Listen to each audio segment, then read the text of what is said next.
So, guten Tag. Das Wort gleich. ঠিক আছে?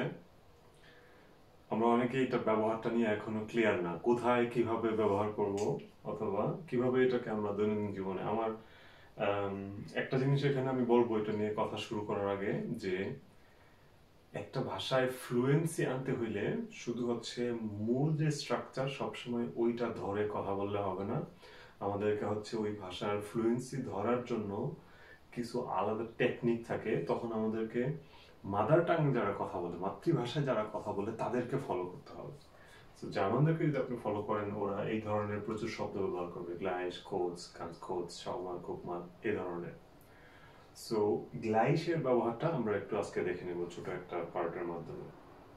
এই গ্লাইশের অর্থ হইতে পারে দুইটা, ঠিক আছে? স্বাভাবিকভাবে কি দুইটা অর্থ হইতে পারে? এক নাম্বার হচ্ছে গ্লাইশ মানে হচ্ছে ইমিডিয়েটলি, এখনই, সময়, সময়ের সেন্সে, মানে নাও, এখন, ইমিডিয়েটলি এই সেন্সে। আর একটা অর্থ হইতে পারে গ্লাইশ মানে হচ্ছে সিমিলার, মানে আমার হাতে এইটা আছে এবং এইটা অনেকটা এটার মতোই, এই জন্য এটা গ্লাইশ, ঠিক আছে? অথবা আমি যে ড্রেসটা পরছি এই ড্রেসটা ওইটার সাথে এক, তার মানে এটাও গ্লাইশ। তো এইটার ব্যবহারটা আমরা দেখবো, ঠিক আছে? আমাকে যেমন এমন হইতে পারে যে আমাদের যে রুল আছে সেখানে একজনকে আমি রিকোয়েস্ট করলাম, ফর এক্সাম্পল রবিনকে আমি জিজ্ঞেস করলাম, আমি বললাম যে রবিন, ঠিক আছে, রবিন কম হেয়ার বিটে, ওকে? রবিনকে আমি রিকোয়েস্ট করলাম, রবিন এখানে দাঁড়ায় আছে, আমার এদিকে আসো, ঠিক আছে, আমার এখানে আসো। রবিন অ্যান্সারে কি বলল? রবিন বলল ইস কমে গ্লাইশ। সো তার মানে কি দাঁড়াইলো এই কথাটা দ্বারা? আমি রবিনকে রিকোয়েস্ট করলাম অথবা আপনি একজনকে রিকোয়েস্ট করলেন, তার নাম বললেন এবং কম হেয়ার বিটে, যে আমার এদিকে আসো, আমার এখানে আসো, এদিকে আসো, ঠিক আছে? এভাবে আমরা একজনকে এই রিকোয়েস্টটা করতে পারি। এখন রবিন কি অ্যান্সার দিল? রবিন বলল যে ইস কমে গ্লাইশ। এই যে গ্লাইশ কথাটা বললো, ইস কমে গ্লাইশ, ইস কমে গ্লাইশ মানে হচ্ছে যে আমি এখনই আসতেছি, এই কিছুক্ষণের মধ্যে, ইমিডিয়েটলি আসতেছি। মানে আমরা বাংলায় যদি যেটা বলি যে আমি এখনই আসতেছি, এই একটু একটু কিছুক্ষণের মধ্যে আসতেছি, তখনই হচ্ছে আমরা এই কথাটা ব্যবহার করব। এখন এই ইসের বদলে দু কমস গ্লাইশ হইতে পারে, এয়ার কমস গ্লাইশ হইতে পারে, ভিয়ার কমেন গ্লাইশ হইতে পারে। এটা একটা পারপাস। আরেকটা পারপাস কি, ঠিক আছে, যে আমি গেলাম হচ্ছে একটা জায়গায়, গিয়ে আমি একটা আমার জন্য কিছু একটা কিনলাম, সেটা কি হইতে পারে? একটা একটা গ্যাসেঙ্ক হইতে পারে, ঠিক আছে, একটা গ্যাসেঙ্ক। সো এখন আমার জন্য না, আমি থেকে সরে যাই অন্য কেউ, ঠিক আছে, যে একজন, আমরা যদি এখন আবার লিজার নাম ব্যবহার করি, যে লিজা গেল একটা গ্যাসেঙ্ক কেনার জন্য, তাহলে কি করলো? লিজা একটা গ্যাসেঙ্ক কিনলো, ঠিক আছে?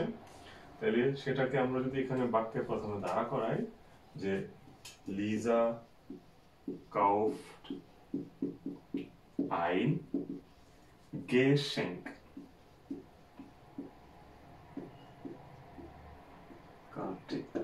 ein Geschenk, okay?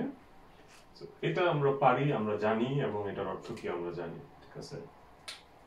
So Lisa কাউফট ein Geschenk, লিজা একটি গিফট কিনে অথবা কিনতেছে।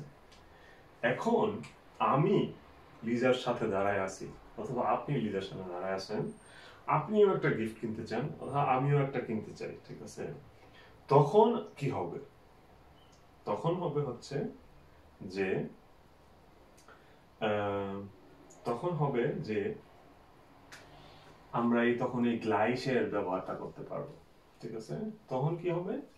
তখন হচ্ছে আমি বলবো ইস নেমে, অথবা আমি চাইলে কাউফেও বলতে পারি এখানে, মানে একই জিনিস, ইস নেমে লিজা যে গিফটটা কিনছে, লিজা যে গ্যাসেঙ্কটা কিনছে, আমি ঠিক ওইটাই নেব, ঠিক আছে? ওই জিনিসটাই আমি নেব। তখন আমি বলবো ইস নেমে das Gleiche, ওকে? ইস নেমে das Gleiche। তাহলে এখানে কি হইলো? এখানে হইলো আমি স্বাভাবিকভাবে আমার কথা বললাম, বাট যখন নোমেনের ব্যাপারটা আসলো তখন আমি কি করলাম, এই লিজার যে গ্যাসেনটা ওইটা বর্ণনা না দিয়ে আমি বলে দিলাম ich nehme das Gleiche. ওকে, সো গ্লাইসের দুইটা ব্যবহার আশা করি ক্লিয়ার হইলো আপনাদের কাছে। সো এখন আপনাদের কাজ হচ্ছে এটার প্রচুর ব্যবহার করা। সো কেউ যদি আপনাকে বলে হেই দু কম হেয়ার, তাহলে আমরা কি বলবো, ich komme gleich, যদি এখনই বলি। আপনার বন্ধু, আপনার ভাই কিছু একজন একটা কিছু অর্ডার করছে, আপনি যদি সেম জিনিসটা নিতে চান, ich bestelle auch dasselbe অথবা das gleiche, ঠিক আছে, selbeটা আলাদা হবে, এটা আলাদাভাবে কথা বলবো সেটা নিয়ে। সো গ্লাইসের দুইটা ব্যবহার, দুইটা উদাহরণ দেখবেন, তাইলেই ক্লিয়ার হয়ে যাবে, বাকিটা আপনাদের প্র্যাকটিস। Fish pass.